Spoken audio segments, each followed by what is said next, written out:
You got the touch. You got the power. This is Stan Bush. I had a great conversation here with Zak, $2 late fee. Really appreciate the interview. Thanks for having me. One last thing, if you want to find out more, go to stanbush.com and check it out. Thank you.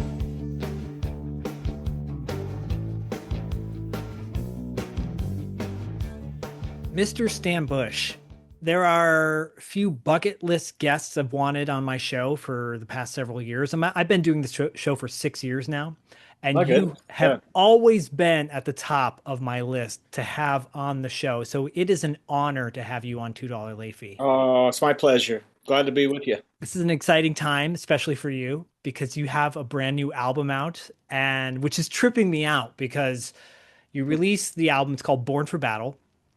And I'll remind everybody at the end of this as well, but there will be links to Stan's website where you can get the album, et cetera, in the show notes. When that album came out, I was like, oh my gosh, where has this been all my life? That's great. Really, really great album. I'm really impressed. You.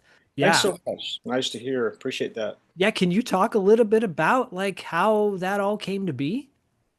Well, yeah, it's, like I say, the last album, Dare to Dream, we did kind of most of it the year of the pandemic, the 2020, and it came out in the end, like November, I think, of 2020. And anyway, it was a cool, in a way. I mean, if there's a silver lining about the pandemic, was the fact that there was a creative time for a lot of people because you didn't have anything else to do. Right. You know?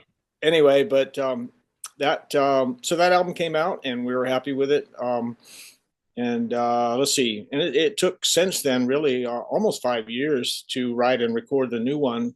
And it was also over that period of time. So it wasn't like all at once and just, right.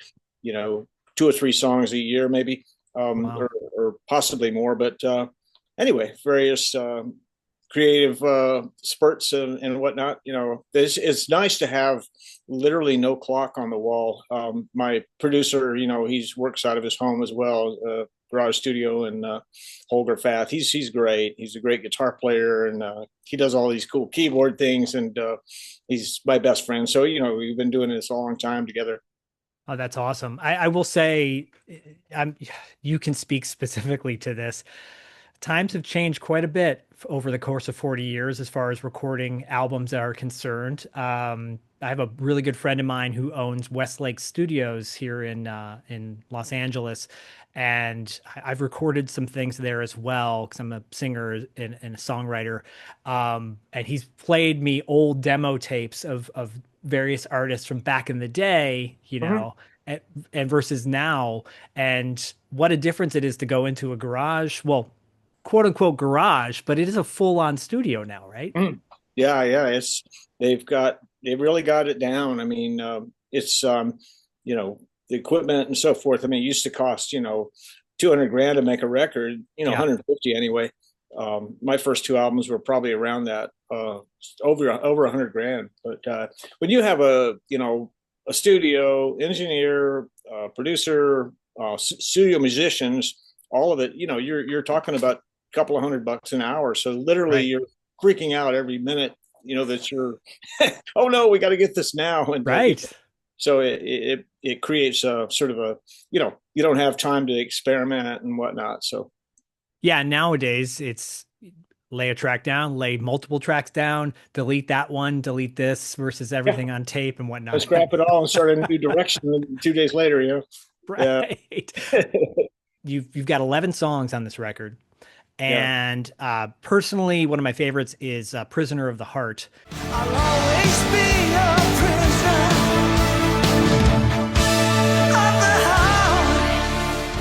heart. It harkens back to Hearts versus Heads from the Wraith soundtrack, which I love. I think that is one of the most underappreciated soundtrack songs. Can you talk a little bit about the song selection? You got 11 songs on there. Did anything get left off?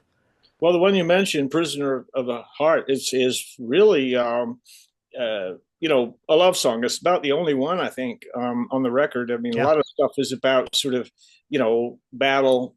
It's really, I think, to explain it better maybe is to just think in terms of all of us have challenges in life, and battle is kind of a metaphor for that as well. It's not literal battle, at least not in my case, but I don't know. I sort of was drawn to that. It kind of all started back with a touch, Yeah. we believe in yourself, go for it. And I've always been sort of a positive, optimistic person and whatnot. But I think the battle thing just kind of really works for me. And anyway, it's a cool thread. The album has a lot of those kind of songs, but again, it's not necessarily literal battle, but more sort of go for it and rise to the occasion and whatnot. Right, right. I mean, look, I have a young son. He's 11 now, and I've been, as a parent, you want to instill some sort of positive motivation on them. Yeah. And there, I love the metaphor of battle because I'm a big fan of Joseph Campbell and Yeah. slaying the dragon, but it's Mhm. not a literal dragon, Right. it could be that for a kid, it could be that test they have to study for, or for an adult, it could be changing the oil on their car for the first time. It could be anything. It's all about how you interpret it, right? And I think that's where your music really speaks to myself personally and so many people I know. Your music evokes such positivity and such like a motivational kick in the pants. Oh, thank you. That's Yeah. that's something that again, I think it started with the touch. I get like fan letters and got fan letters all through the years from kids that said, maybe people your age who said that they grew up with that Transformers movie and that those songs changed their life and or so made something that they thought was out of reach, but that made it possible because of the determination that instilled from the lyrics and whatnot. I'm a like I say, a positive person, and I don't know. It's just there's enough darkness in the world already. Try not to add to it. Right. I agree. I agree. We need a few more shining lights and you know, Yeah, I'm not comparing you to Mr. Rogers, but there's something positive in that, you know? Um a little and less cheesy, maybe. I don't a know. little bit, Oh, but but that this guy was what an outstanding person. I saw the movie, by the way, with Tom Hanks. About him, and wow, you never really realized that he was the real deal. He was actually a war hero and stuff. You probably yeah, knew that. he was. He Yeah. was. He was legit. Where does that place of motivation come from for you? Where does the positivity come from? Did it start when you were a kid or Yeah, childhood. See, I had a great childhood. My, parents were awesome. My brothers and sister, all that stuff was yeah. all. It was just uh, growing up was awesome. It was fun. We, ride our bikes and run and play army and whatnot. It's just it's a very cool time, and I think kids have that sort of confidence and instilled at a young age, and I really I feel very blessed to have been, in a positive situation growing up. So That's awesome. Did you grow up in Southern California? actually, Florida. Oh, Florida. Okay. Yeah, yeah. I moved out west in Colorado for 3 years and then LA, but that was in the '70s. So showing my age here. No, no, it's all good. I had a guest on not that long ago, and this actually ties into you, coincidentally, Don Michael Paul, who spent his he spent his childhood as a kid in Southern California. And he was talking about skateboarding in the 70s and going, Mhm. not Yeah, necessarily renting movies because he was older than that. And our show obviously is more of a homage to 80s and 90s yeah, yeah. video store days. But one of the things too, I think you're talking about the '80s. I mean, they had the best movie soundtracks ever. I agree. You go see a movie. I mean, whatever it was, like Rocky or after that, Back to the Future or you know uh, the uh, the one with Tom Cruise, Oh, Top Gun. Top Gun. Yeah. Yeah, no, I mean, you're like, you come out of the theater, you're singing the song, you hear it and you remember it, and it's just those melodies. The songs were a big part of the movie, as you know, and that was one of the coolest things about the '80s was the music was a big part of the movie. So Well, you have that now kind of quote unquote on your resume you are locked in on that legendary status, in my opinion, and I think on a lot of people's opinions on what is that song, Eye of the Tiger from Rocky, Danger Zone from Top Gun, Back in Time from Back to the Future. You mentioned Stan Bush. People go, oh, The Touch. I say Dare because I love Dare as well. But it is a moment, or it's a song. Those are songs that people will never forget. You're a part of that. That's got to be humbling and overwhelming at the same time, right? It is. It's very humbling. I get these amazing comments from people, and it's like, it's like, I don't know. The Transformers fans, and through the years, I've gone to a lot of the conventions and things, and heard these, incredible statements that people make, and I'm like, oh man, thank you, and Yeah. it's very humbling because these people are so wonderful, and you just want to hug them. It's like I know. I totally. We had Vince DiCola on the show. he's a good friend. He's such a good guy. And actually we went down to his studio as well. Him and his partner Kenny. Uh-huh. And Yeah. my co-host Dustin and I were in the studio, and he did a little mini concert for us, which was phenomenal. And we talked a lot about Transformers, obviously, in the process of getting that made. But Transformers is turning 40 next year. At least the movie is. Uh-huh. That's good. It's going to be big stuff happening. I think this coming year. Oh, Uh, exciting. I don't have anything specific to say yet, but Yeah. it's supposed to be. We're in touch with Hasbro and all this stuff, so there's going to be something happening. That it's exciting though. To be a part of that brand. Absolutely, absolutely. I'm going to, throughout this conversation, get to some of the questions from fans and Sure. listeners of the show. Wayne Cordova, he said, a lot of your songs have this larger than life motivational feel. When you sit down to write a song, do you start with the message you want to inspire people with, or do you let the music kind of lead you and see what comes out? That's a great question. I think it's sort of the chicken or the egg. The most people, I think. Well, for me, it's usually I come up with a melody and a chord thing, and then a title will sort of emerge or whatever, and it's like, oh, this would work with this, and that kind of thing, and then you sort of fill in the blanks and work backwards from there Okay. with the lyrics and so forth. But I think for me, it's all about the hook. We talked about the '80s stuff and the '70s too. Brilliant Oh, music, yeah. and it was all over the map, but it was just all of it great. Almost, it was. Anyway, so that's kind of been my thing, is like try to come up with something that it catchy and that you remember, memorable and whatnot. You try to, if you get that sort of magical thing that, like, yeah, this is so cool. And I'm also all about surprises. I like key changes. Mm. I get to I don't want to say it feels like sometimes like it's all been done, and you want to try to be different and throw in a curveball, and so all of a sudden you're in another key, and it's like, wow, where'd that come from? I think Def Leppard they were the kings of that stuff, Oh, and yeah, totally. Totally. You're actually your sound, the Sound of Victory, the first track on Born yeah. for Battle, kind of has that moment in there too. You move in the darkness through the night alone. By the way, the minute that song starts, I'm just like, oh my gosh, I'm transported back to 1985 all over again, and I'm just feeling it. It's such great. Yeah. I feel like I got my Walkman on. I'm riding my bike down the road, and I'm going over speed bumps. Well, we didn't have speed bumps back in the 80s, but going over potholes, I guess, or like dodging them, and I'm like, yeah, I'm in a video game or a cartoon or whatever. So definitely evoke that. What you're talking about is those surprises in the song.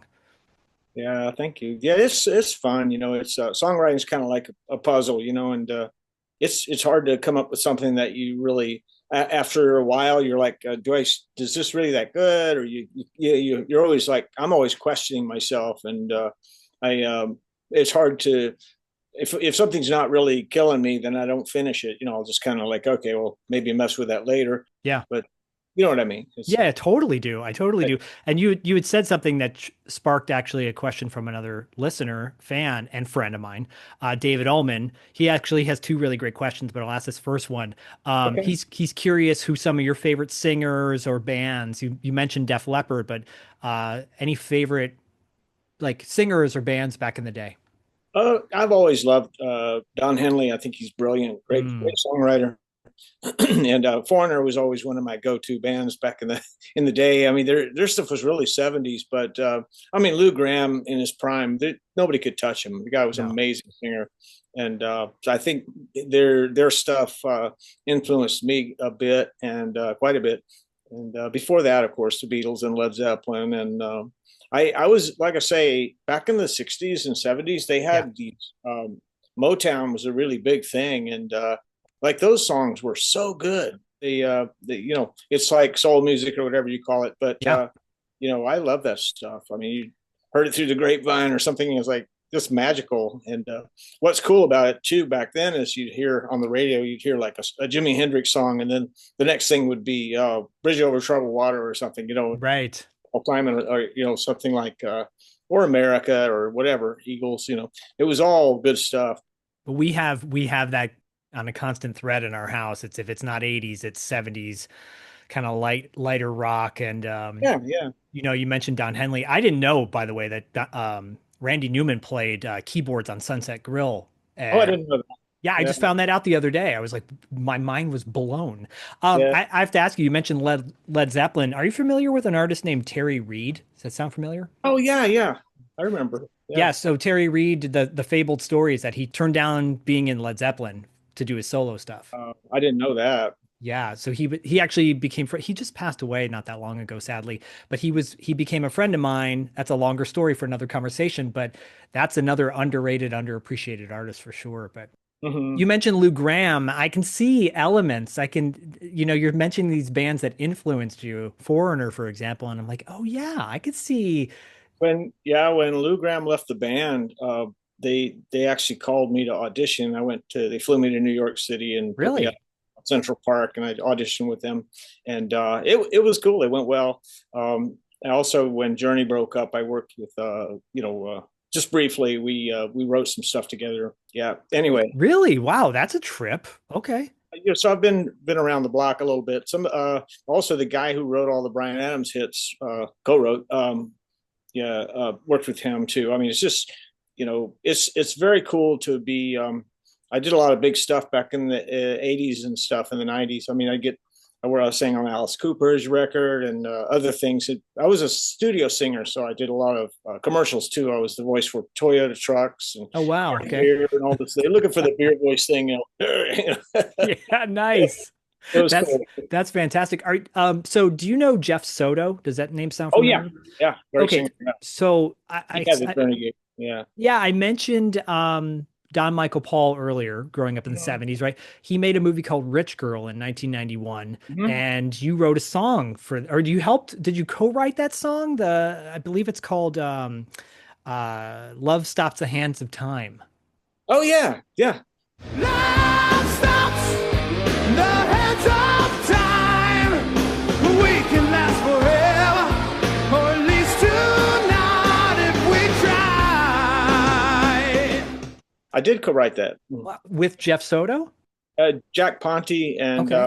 yeah, he and I. He wrote some stuff for Skid Row, and I guess he was involved in some of the songwriting and the Bon Jovi stuff. Very cool. Yeah, Well, yeah. that's a trip because that movie keeps coming up, by the way, and I have always told people, I'm like, go check out Rich Girl because it's a little cheesy, but the music in it is amazing. Sherry Curie's also a singer in it, and Jill Sholin, who's a friend of mine, she sings on the records as well. Anyways, I love that song.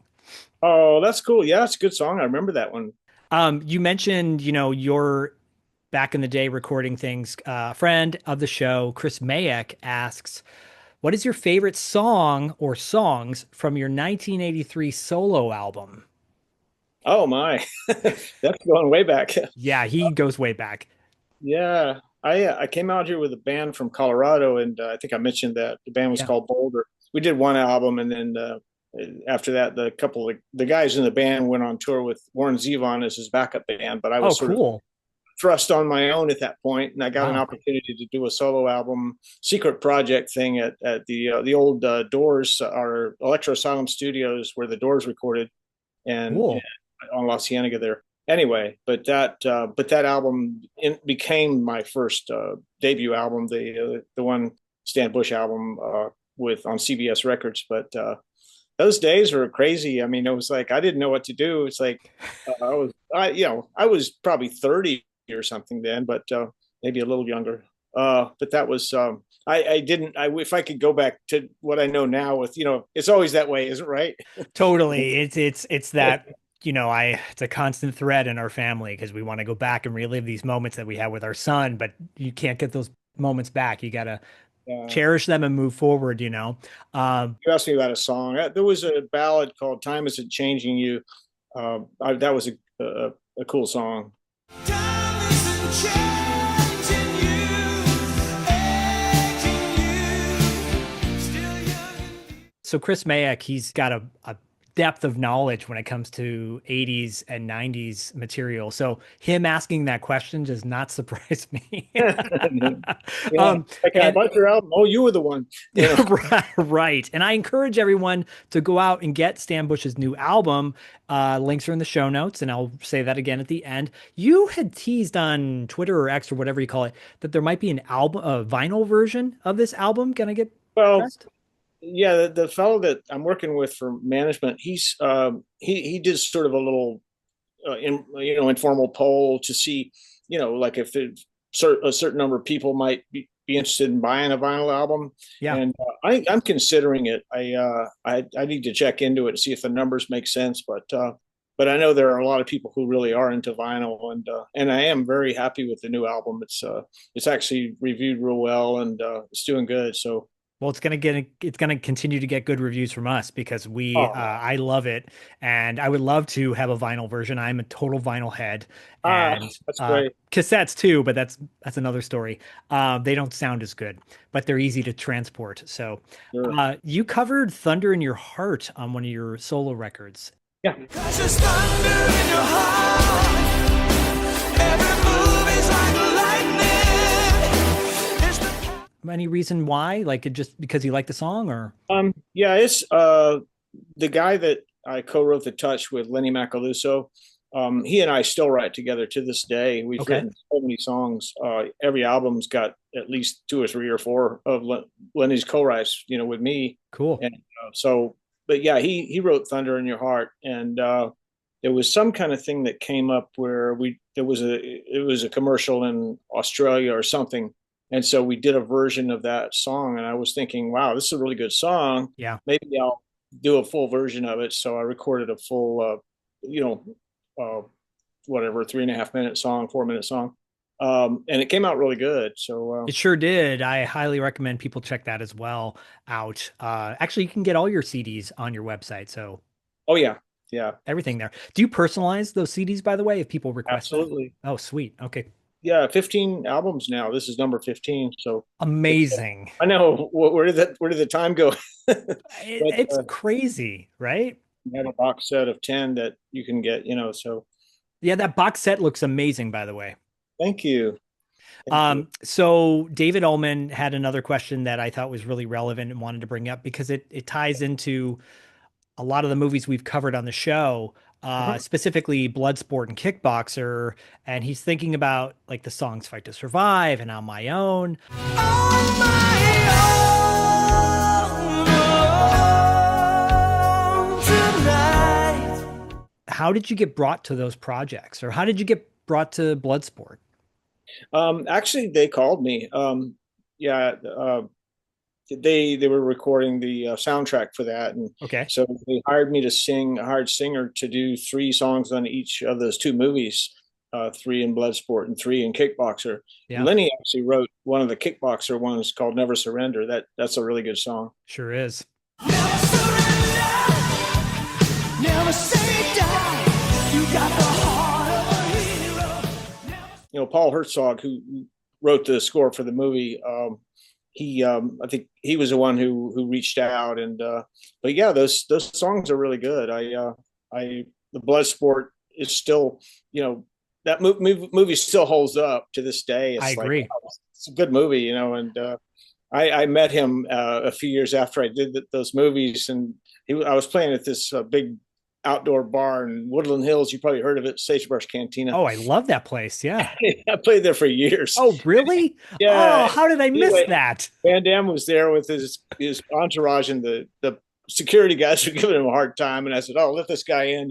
He came over and thanked me, and I was like, I told him who I was and stuff, and he was like, "Wow." He said the music was better than the movie. He was kidding, of course, but he Well, was for a good guy. kickboxer, maybe. I do. Kickboxer has a small, warm place in my heart, but Bloodsport, I think, definitely still holds up to today. And Yeah. but your music Thank, obviously is a huge piece of that. thank you. Without your music, it's not the same. It's funny, yeah, because those there's like a following for that stuff. Oh, by the way, last year before last, I guess it was last year, there was a sort of a takeoff of the movie Bloodsport. They did a movie called The Last Kumite. Yes, I had Kurt McKinney on my show to talk a little bit about Last Kumite. Yeah, Last Kumite, and I had two songs on that are on the new album. That's Um, right. Running the Gauntlet and No Surrender. And there's a music video with footage from the movie of No Surrender. Live or die, stand or fall. For the one, there's no surrender. I will put links to that video in our show notes. I really enjoyed Last Kumite. Yeah, It's got a great cast and it's a nice homage to Bloodsport. yeah, that's what it is, an homage. They're doing another sequel Oh, coming out in 26. It'll be spring, I think. And there's another song from the album that's going to be the theme song for that. The movie's called Lion Fist, and it's Heart of a Lion is the one. And oh, so anyway, that's fantastic. that'll be a single and a push for that when probably springtime. Yeah. Heart of a Lion's a great song. I like I said, and I kind of glazed over it a little too quickly. Prisoner of the Heart is obviously the ballad on your new album, Born for Battle.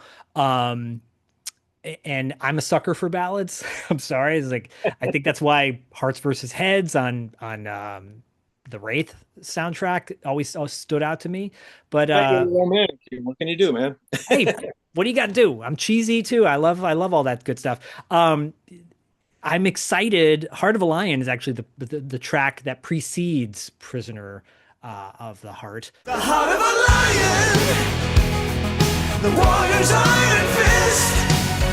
You were born for battle. And that's a great song as well. I'm excited to hear that in the movie.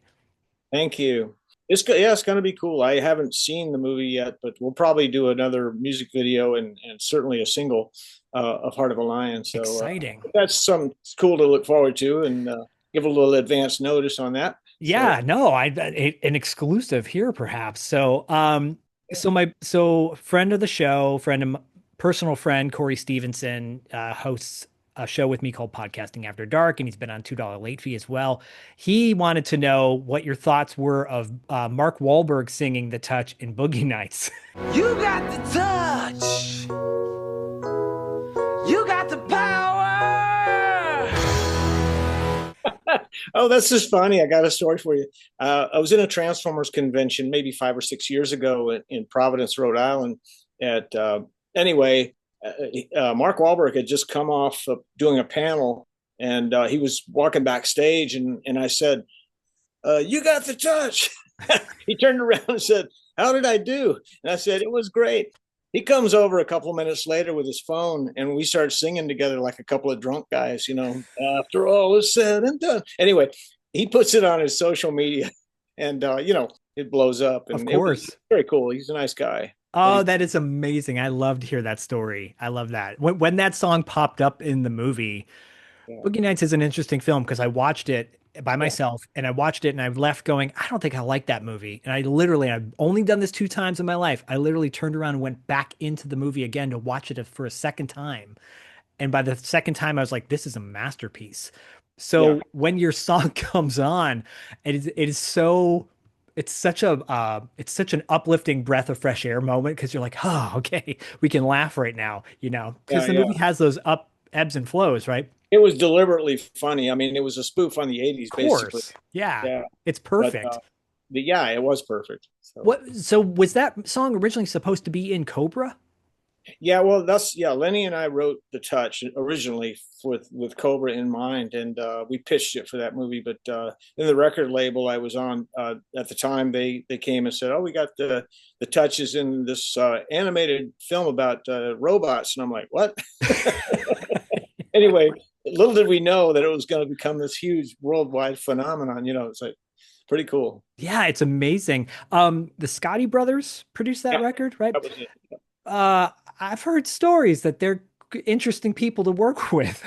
Yeah, yeah, it was definitely a trip. I got to say though, it worked out well. I mean, we made a really good record. That second album, the one Stan Bush and Barrage, uh, is still a lot of people that's their favorite album of mine, and it took me years to get back up to that level in terms of quality. I think Mm. but the producer Richie Wise, he hooked me up with some really good writers, songwriters like Lenny and a couple other guys, and so yeah, I'm really happy with how that came out. Well, I'll tell you, every time I saw the Scotty brothers label on a record, I knew it was going to be good. Yeah, yeah, no, they featured kind of well, they were the ones that broke Eye of the Tiger. I mean, that was their Right. big claim to fame, and they had other movie songs as well, and but yeah, that was sort of their forte was movie stuff. Yeah, to me, I'm like, where's the documentary about these guys? Because that is quintessential from Rocky to Transformers to Eddie and the Cruisers, et cetera, et cetera. There's Yeah, so yeah, many legendary. I think the Wraith soundtrack that I had behind me in the corner, they put that one out too. Like such quality stuff with a great selection. Um, I always felt that the song selection on the Transformers record, I always wanted to reflect the movie, like yeah. have it in place in order of the movie, but it wasn't. It's a little bit different. Do you have any insight behind why they chose the way they put the songs the way they did on the record? I have no idea. Okay. I was in my studio, in their studio, I mean, recording at the time. So I was sort of I there was a couple things that I went to where I met Al Yankovic, at one of those Okay. industry events, a dinner thing at I think it was Spago or something, and Oh, nice. just saw it. He and I Of have course. been friends ever since, and of course Vince DiCola is a buddy. We go to the conventions together and we've performed together a few times. He's just awesome. You mentioned earlier the sequencers. He Yes. plays that stuff. I mean, he doesn't need a sequencer. He can play like Dare, like that 16th notes just screaming. He's like basically a virtuoso. He really is. I said this to his face, and then when he was showed me at his studio with Kenny, he literally did that in front of my co-host Dustin and I, that Mhm. sequence on the keyboard, and I was blown away. But I've said this to him, you know, I think he needs to be held in the same regard as so many other of those amazing composers Sure. for soundtracks because what he created is a sound that is often imitated, never duplicated, you know? And I think the same can be said for you, Stan. Like you have such a signature. We all are influenced by something in life, right? Something goes, oh, yeah, I did that because I saw this thing on TV or whatever. But what you bring to the table, what you've given film fans specifically and music fans is iconic.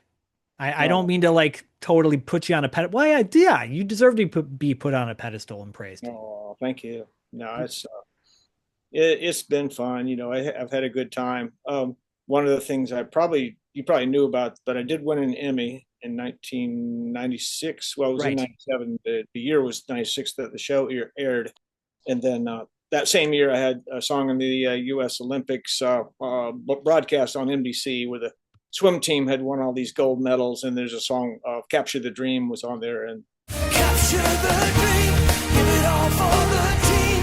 The call of the glory, the thrill of the game. it's just so cool, like highlights that are kind of things that you can be proud of later on. And but thank you. I appreciate the kind words. Well, those are the moments, you know, you're getting to see your work celebrated by millions of people all over the world. And for something like the Olympics, Yeah, that was cool. I I mean, went to flew to Atlanta and performed in the Olympic Village and stuff. It was very cool. I want to ask you, do you have plans to go out on tour and play live? I may. There's some stuff coming up, like I said, with this coming anniversary of the Transformers 40th anniversary, which will be in 26 next year. So Yes. I'm sort of waiting to hear. I think we're supposed to have a conference call next week with Oh, him okay. and some other, So we'll see what happens. I'm certainly open to it. It's funny. I all through the years, I haven't had to tour like a lot of people, a lot of the 80s guys, you go, they go on tour for, a year or something, come Right. back and the dog bites them, that kind of thing. Anyway, but I managed to avoid that. I mean, I do like short tours, 2 or 3 weeks, around Europe or something, but Is there a venue in, let's say, Los Angeles specifically that you enjoy playing yeah, at back in the day? I really like the whiskey. I mean, Mhm. I may play there. I'll let you know. Yeah, please do. I've had the opportunity to play there, and the Viper, the great sound system, by the way, Yeah, it's a great room. Yeah. very complimentary to artists that are on stage. And I will be in the front row with my Stan Bush tattoo. No, I'm kidding. Uh, No, sincerely, I think I can't say it enough. Born for Battle is a great record. I'm so glad that you're producing music in 2025 that is still relevant and original and doesn't feel like a rehash. I feel like there are so many nice 80s nostalgia is beautiful. It can be is a double-edged sword because mhm, sometimes nostalgia in one way you go back and like, nah, it's not really that good, and it's kind of, but it evokes a memory. But then mhm. there is some nostalgia where you go, man, I wish I could just hear that again over and over again. What I think I like the most about your record is you have enough nods to the past, but enough nods to the present and future too, and it's really fantastic. Thank you so much. I appreciate the kind words. Like I say, I'm a big fan of my producer Holger. He's like amazing, and you Clearly know, did a great job. It's a great studio sounding record. they sound as good as anything that's out there. And it's it's challenging to sing all that stuff and be in tune most of the time. Well, I was going to ask you, how do you keep your voice, sounding the way it does? Well, I do gigs around. We had like a cover. I was in a cover band in LA area for years, like the last 10 or 12 years. We did like Zeppelin and stuff and Oh, cool. just very cool stuff, like acoustic based, band. And that was a lot of fun. What's your favorite Zeppelin song acoustically to cover? Oh man, that what is and what should never be, and Yeah, yeah. that Ramble On. Those are killer songs. I'm a Yeah. fan of the band Train. I think Pat Monahan has a beautiful voice and Oh he yeah, covers Ramble On and yeah, that's a great song too. yeah. Who would have thought it was about Lord of the Rings? So I didn't know that. yeah, it is. Oh, The Mordor, and then he even mentions Gollum, yeah, and yeah. I remember the lyrics. I mean, that's one of the things about Zeppelin. You have to almost have to read the lyrics as you're singing because they don't make any sense to no. remember them. No. But yeah, yeah. It's great meeting you, man.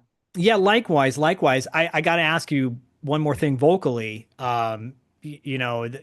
Oftentimes I fell into a dad band when I moved down to Los Angeles in the early 2000s and was performing gigs around town and whatnot, and had the choir teacher at my school because I was a school teacher for 15 years. So Wow. Uh, Okay.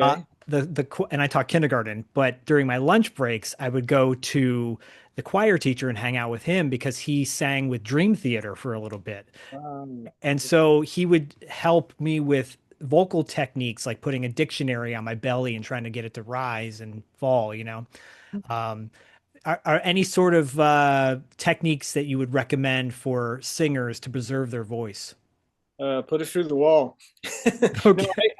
I've always been. No, I see. I'm joking, but it, No, it's okay. it's just you know, you have a lot of like uh, your whole body is your instrument, of course, and but no, I really do. People like they hear me talk, and then they hear my singing voice, and they're like it's like totally different. Like Yeah, yeah. it's just but I really do sing forcefully, and I've just always been that way. So one of the problems with that is you do a gig and you're like wiped out for 3 days after. Right. But no, I keep in shape. Been running couple miles a day for the last 2 years, two and Oh, a good half. for you. So yeah, I'm trying to keep it all going, but it's actually, I think my voice is as good as it's ever been. So I wish you all the best. You're a good guy, and it's a pleasure to meet you. Thank you so much. Likewise. And I look forward to seeing you on stage sometime soon. Yeah, there's actually a tentative date, and I got to find out what's happening with Hasbro first, though. Okay. Well, stay tuned. We will, on our social medias and all that stuff, we'll blast it out. And everybody, go get Born for Battle. Go get the physical copy. I'm a big fan of physical media, whether it's a CD or a record or whatever. Just go out and order it now. Stan, like I said in the beginning, it's an honor to have you on the show. And I look forward to more Transformer related things in the future, but more Stan Bush things in the future. And I look forward to hopefully meeting you in person down the road. That'd be great. Take care. Thank you so much. Thank All you the too. best.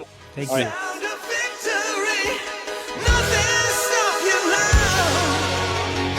Feel the heat, the sound so sweet when you hear it going down. Oh, listen, I just wanted to say goodbye and remind you that the good guys always win, even in the 80s.